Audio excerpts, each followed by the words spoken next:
اعوذ باللہ من الشیطان الرجیم بسم اللہ الرحمن الرحیم۔ آج ایک ایسا عمل آپ کے ساتھ شیئر کرنے والی ہوں جو کہ تمام فرشتوں کو نیکیاں لکھنے میں مصروف کر دے گا۔ سب سے پہلے تو وہ کلمات آپ کے ساتھ شیئر کر دوں۔ بسم اللہ الرحمن الرحیم۔ الحمدللہ بجمیع محامدہ کلہا ما علمت منہا وما لم اعلم علی جمیع نعمہ کلہا ما علمت منہا وما لم اعلم وعداد خلقہ کلہم ما علمت منہم وما لم اعلم۔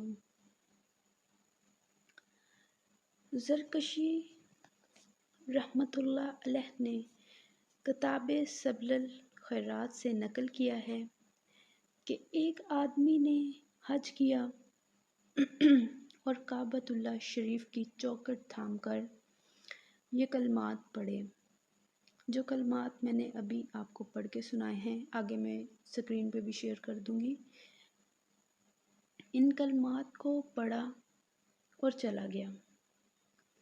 اگلے سال وہ آدمی پھر حج کے لیے آیا اور اس موقع پر بھی چوکھٹ مبارک تھام کر اس نے حمد پڑھنے کا ارادہ کیا تو ہاتف نے آواز دی۔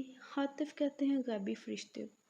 اس نے آواز دی کہ گزشتہ سال ہی کلمات پڑھ کر ہفتہ یعنی کہ نگرانی و نیکی کے فرشتے جتنے بھی ہیں ان کو تو نے مصروف کر دیا تھا کہ وہ ابھی تک ان کلمات کا ثواب لکھنے سے فارغ نہیں ہوئے۔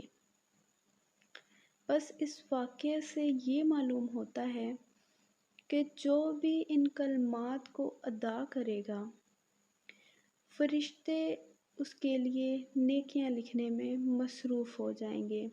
یعنی ان کلمات کی اتنی ویلیو ہے، اتنا اجر ہے کہ اس کا اتنا اجر ہے کہ فرشتے ایک سال تک اس کے کلمات لکھتے رہے، بلکہ ایک سال سے بھی زیادہ۔ تو اسے اگر آپ ایک مرتبہ ہی پڑھ لیں گے تو فرشتے اس کی نیکیاں لکھنے میں مصروف ہو جائیں گے۔ تو ان کلمات کا ثواب جو ہے اس کا اندازہ آپ کر سکتے ہیں کہ ایک آدمی نے ایک سال پڑھا، یعنی ایک بار پڑھا اور اگلے سال وہ دوبارہ پڑھنے لگا تو فرشتوں نے، غیبی فرشتے نے آواز دی کہ جو تو نے پچھلے سال کلمات پڑھے تھے ان کا ثواب وہ فرشتے ابھی تک لکھ رہے ہیں۔ بس اس سے ثابت ہوا کہ یہ کلمات جو ہیں ان کا بہت ثواب ہے۔ اگر آپ ثواب کمانا چاہتے ہیں، آپ چاہتے ہیں کہ مختصر سے عمل سے آپ زیادہ سے زیادہ ثواب کما سکیں تو ضرور ان کلمات کو اپنی زبان سے ادا کریے گا۔ میں نے کوشش کی ہے کہ چھوٹے چھوٹے عملیات، قرآنی عملیات آپ کے ساتھ شیئر کر سکوں، مختصر سے ہوں، زبان پہ ہلکے ہوں لیکن نامہ اعمال پہ بہت بھاری ہوں۔ تو وہ کلمات آپ کے ساتھ شیئر کرنے کی سیریز سٹارٹ کی گئی ہے، اور بھی بہت اچھی اور مختصر سے عملیات ہیں۔